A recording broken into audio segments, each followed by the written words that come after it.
You're listening to The RealWealth Show with Kathy Fettke, the real estate investor's resource.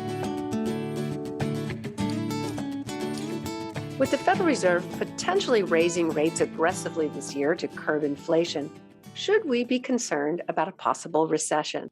I'm Kathy Fettke, and welcome to The RealWealth Show. As we know, when the Fed decides to raise rates, it's usually to slow down a booming economy. But just how slow will it go, and what does it mean for investors? I thought it would be helpful to get some insight from someone with history in the markets.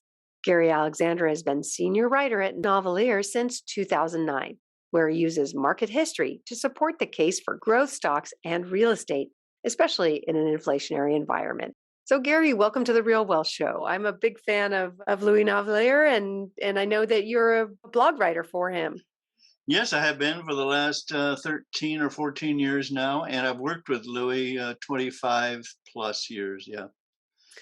Yeah. So, in your investment career, have you ever seen a market quite like this one, or is it just is this something unprecedented? Well, I've really seen just about everything, but the volume and amplitude of this market are unprecedented in the sense that the trillions are in our vocabulary now, and it used to be hundreds of billions, and before that, billions. So it's the size of the market moves now that are unprecedented. I remember 40 years ago, I wrote my first economics book when we passed 1 trillion in national debt. Now it's 30 trillion. So the numbers are just a whole lot bigger. I thought 1 trillion was a big deal back then, and I thought it was, and I still think it was, but 30 trillion is a much bigger deal. So no, I haven't seen anything quite like this, but we have seen greater inflation. Yes, we have. And the world has seen much greater inflation historically than what America has ever seen. So nothing is really unprecedented except the hugeness of the numbers. Okay. So with the debt, people are talking about bubbles, and it seems that the debt bubble is the biggest one. But nobody seems to really know what to do with it. Right. The debt bubble is huge, and also the asset bubble is even larger, so that the net wealth of America is still growing. And you subtract the debt from the assets, and the net wealth of America is still growing. And so that is an encouraging fact. And you know, in real estate, that real estate wealth is growing, stock market wealth is growing. And the question is it real wealth? Because the Fed infused our system with approximately $6 trillion in wealth over the last 2 years. Now that devalues the value of each dollar when they multiply the money so rapidly in America. They sent out checks to about 80% of Americans. Many people who didn't ask for it, didn't need it. They got it anyway. All my children got it. They were gainfully employed and doing well. So, I didn't get one. So I'm not complaining. I didn't need it. But, a lot of people who didn't need it got it. And this helped bid up all real estate prices almost across America. Bitcoin exploded. America's commodities rose, and the stock market, you just name it. And in fact, people got into stocks that had never been in stocks before, and they just signed over their $600 or $1,200 bonus or relief check, stimulus check, right into a new brokerage account. And that's what bid up a lot of the stock market values over the last 2 years. Well, with all that money circulating, will it fizzle out? Will it land somewhere, or continue to circulate Right. and It's drive up bubbles? continually landing. The good news is for stock market investors, it's not really leaving the stock market. It's just circulating into different sectors. For 2 years, tech was the big leader, and it was just carrying. NASDAQ was the big leader. And that has not been true the last 4 to 6 months. So we have defensive stocks being the leader now, more like the real estate, the utilities. In that area, people are looking more for safety and income. In other words, they're tentative about the idea of investing in stocks right now. They're a little nervous about the stock market. Should they be? I believe so, because we've doubled from our lows of 2 years ago. And believe me, and when you've doubled in 2 years, you just have to take a pause that refreshes now and again. Markets don't climb to the sky, trees I'm in an evergreen forest here. They don't climb to the sky forever and ever. They stop and pause at a certain point. And yeah, you should be careful in any market, really. Yeah, we were trying to define a bubble the other day, and I said, I think the Fed had said, we're looking at a bubble. Oh, did you or Forbes or do you remember that there was a comment that we're in a Mhm. bubble? Right. But if you're in a bubble in so many markets at once, you're not really in a bubble in any particular market. You're in what I might call an asset inflation bubble or a monetary bubble. So if Bitcoins are rising, real estate and stocks and all that, it's not a specific bubble. Mm. Japanese stocks 30 years ago were a bubble. NASDAQ in 1999 was a bubble. But those were specific stocks when other things were not in a bubble. Right now, we have so many things rising at once that I can't point to any one particular investment that is a specific bubble amidst normal investing environment elsewhere. Yeah, we were trying to define what a bubble is anymore. And I had said, I mean, I kind of see it as a bubble, certain markets like Boise, Idaho, where home prices went up 50%.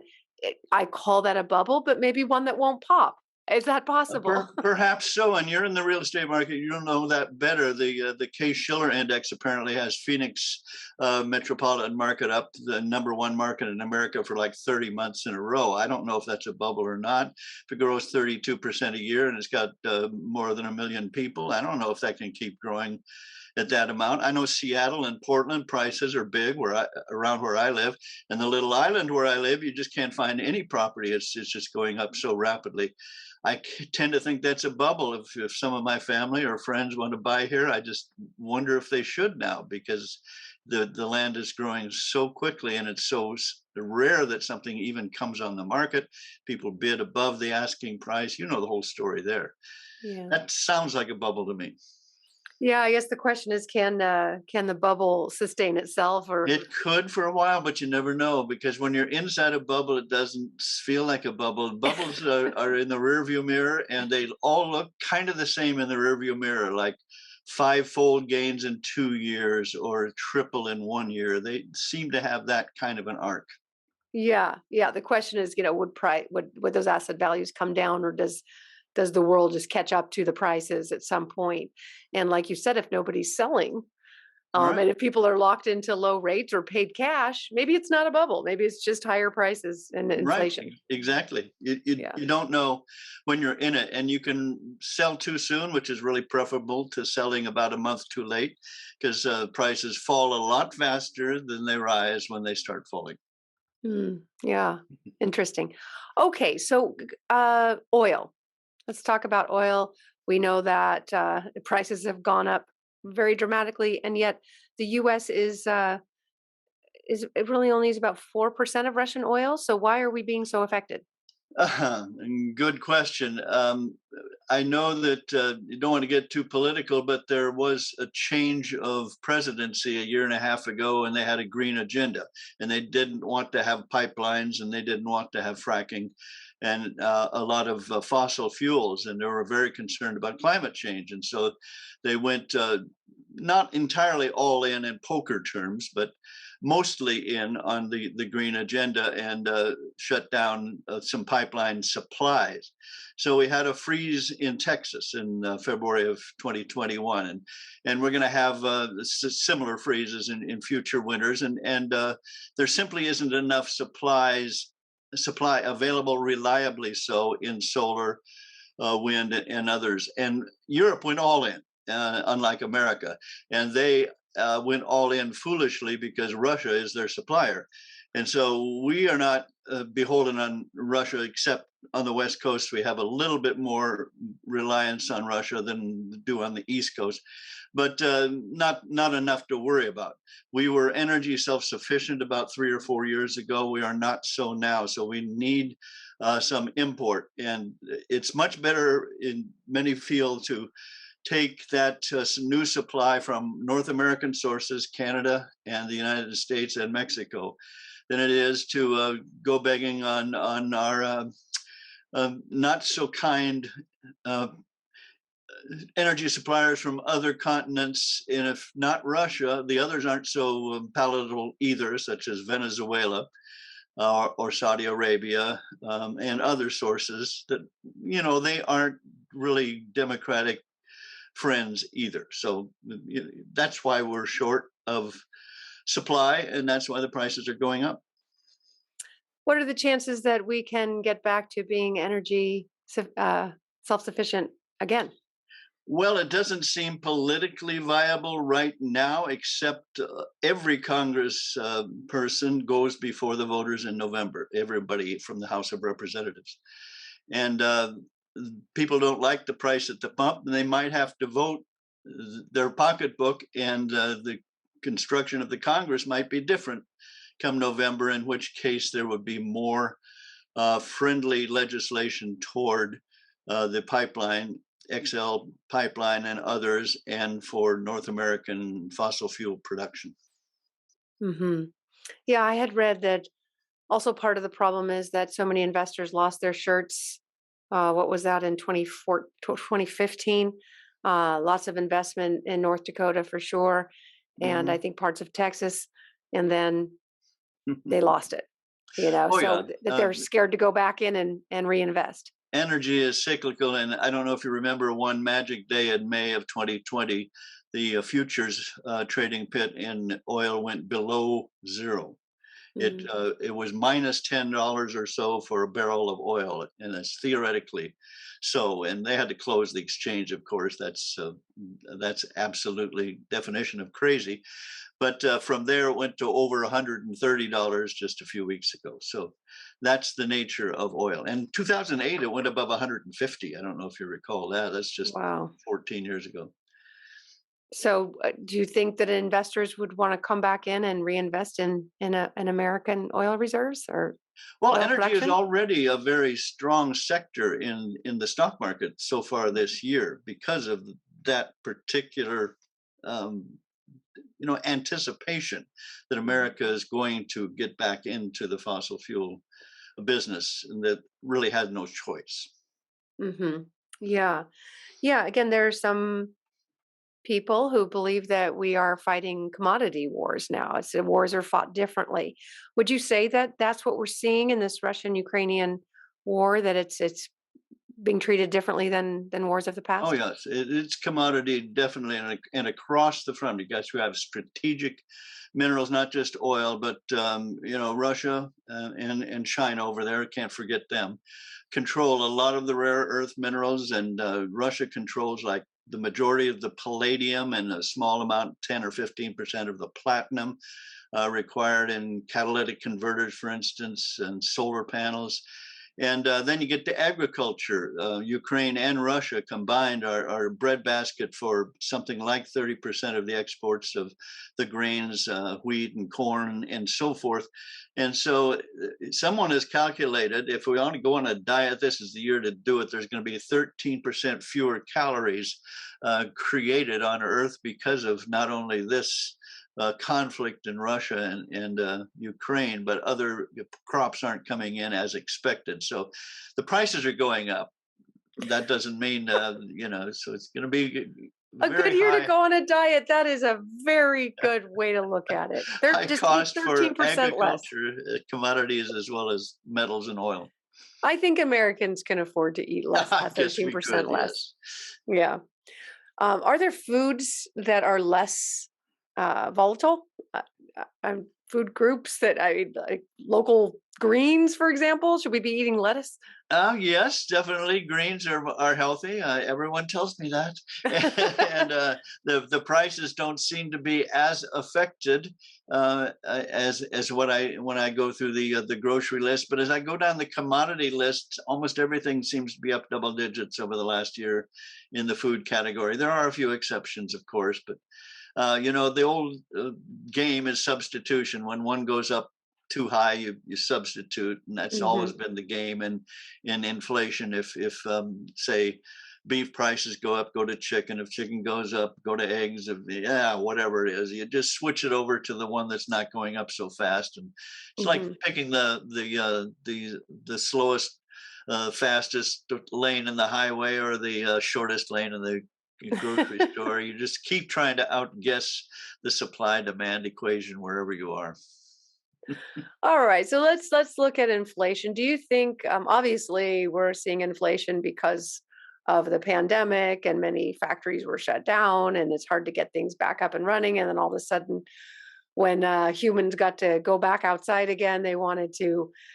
It's a party, right? They want to spend their money, but the product just wasn't there and up and running. I mean, do you think that is part of the reason for Oh yeah, inflation? that's part of the reason. I think monetary expansion is the majority of the reason, all that new money. But when combined with the fact that people had not as many places to spend it for about a year, in other words, not as much travel, not as much eating out. There weren't that many restaurants open. All the kind of expensive extras you would do in life weren't available for about a year in the lockdown area. So people weren't spending as much. Savings rate went up in 2020, and then we started spending it in 2021, and that's when the inflation started.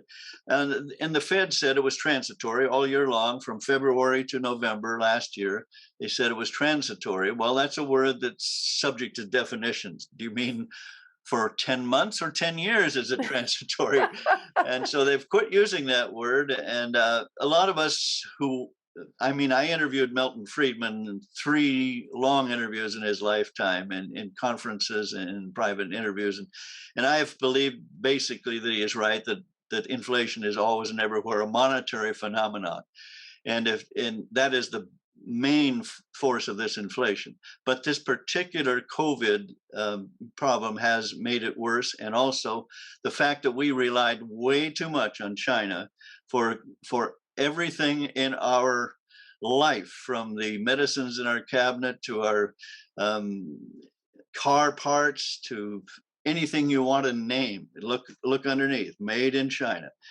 And we have relied on them way too much, so that when they have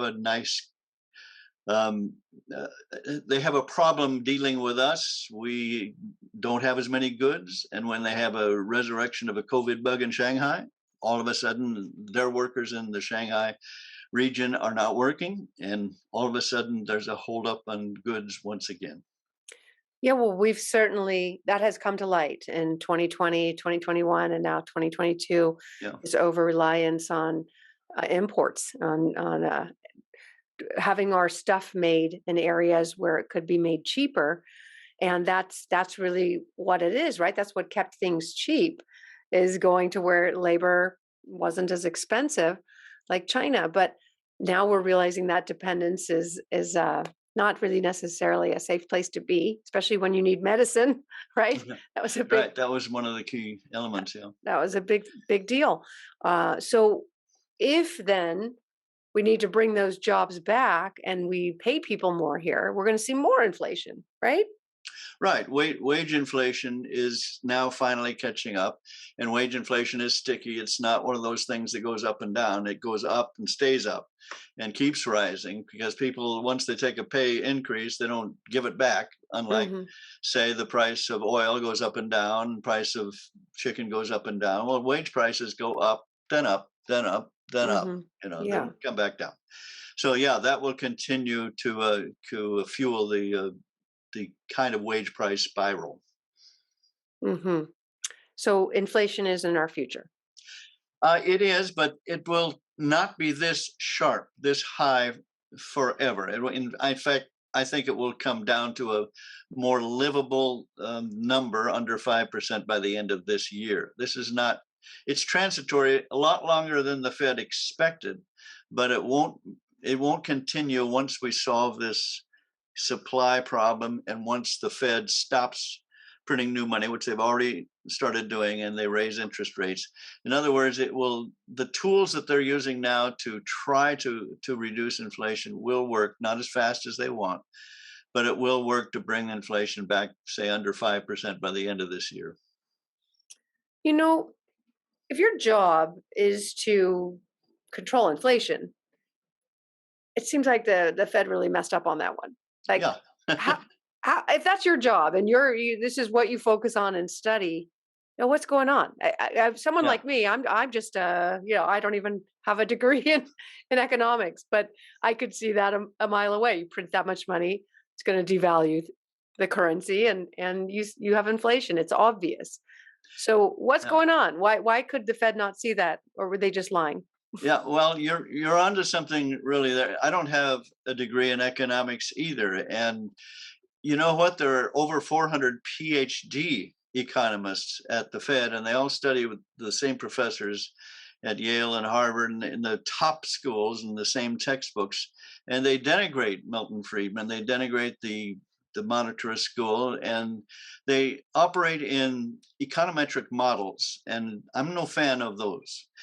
They just have, there are too many variables in this world. You cannot create a model that can predict the weather a year from now or the economy 2 years from now. But every economic model is projecting the deficits 10 years from now or the economy 5 years from now. And they're all bogus. You cannot do that.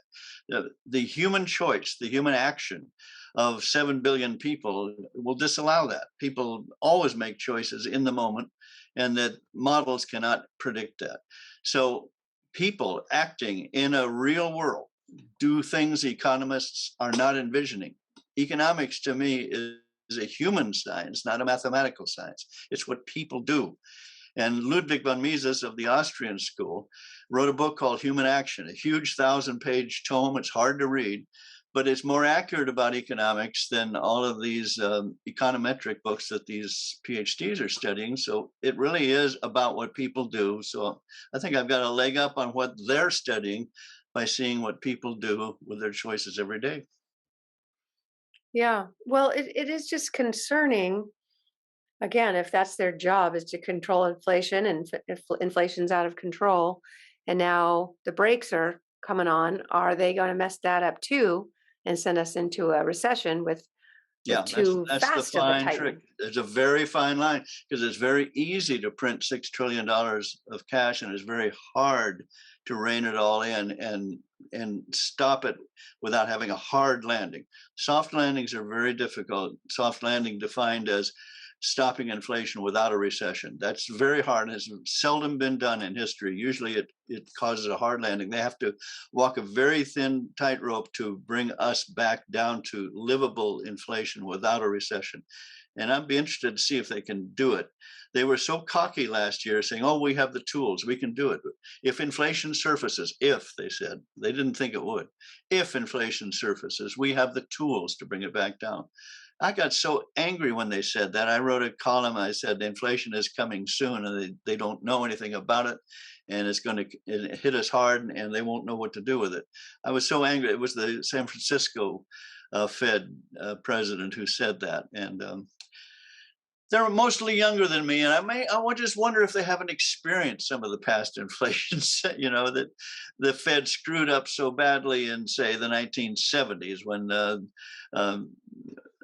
they had monetary printing presses going so heavily in that decade. Well, I just wonder maybe if it's a new theory that really hasn't been tested, this modern monetary theory that that helicopter Ben Bernanke had just said would just throw money out of a helicopter if we need to get things back. So maybe it's just a new policy, a new theory that, hey, we've printed money in the past, seems to work. We'll just keep doing that. That's how we'll solve all these issues. Doesn't it seem like that's the solution? It really has been tested in the past, just not in a big nation like America in the 21st century. It's tested in Germany, in Weimar Germany 100 years ago, and they had runaway wheelbarrow money inflation in Germany in 1923.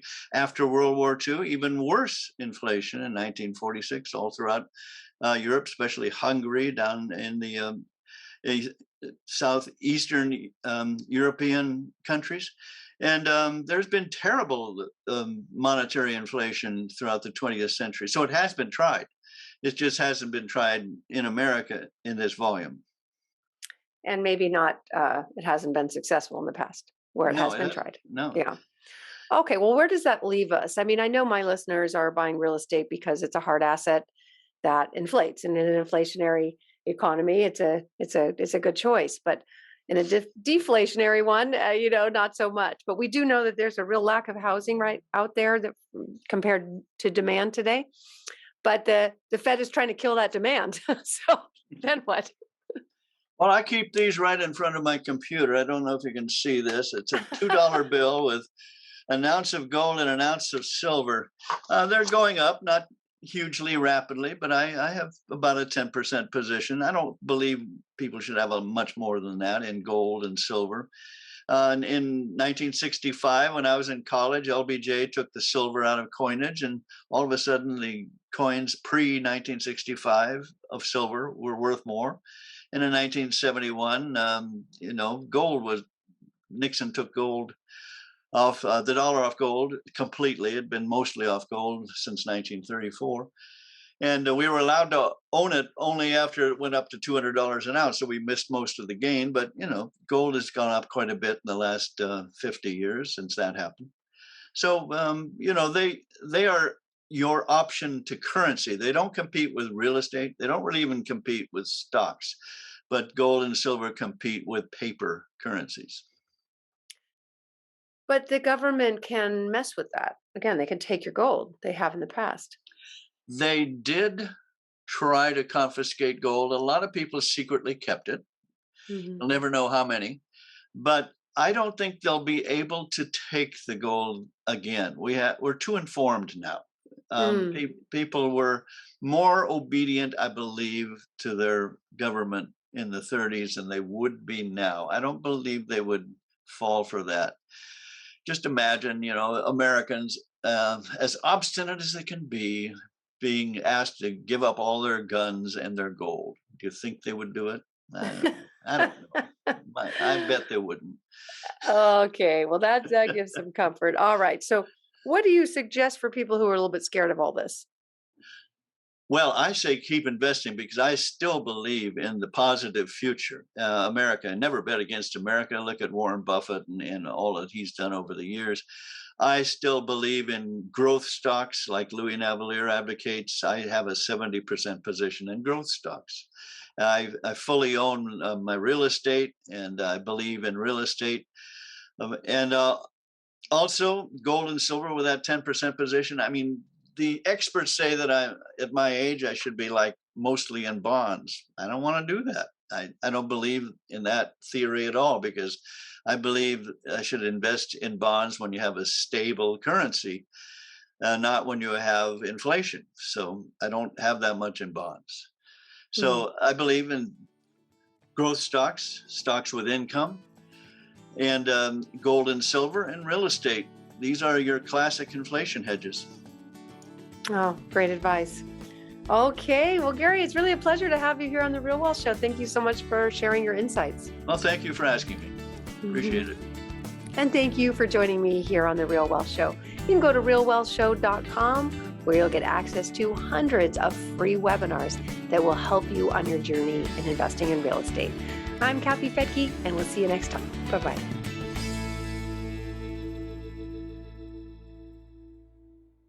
The views and opinions expressed in this podcast are provided for informational purposes only and should not be construed as an offer to buy or sell any securities or to make or consider any investment or course of action. For more information, go to realwealthshow.com.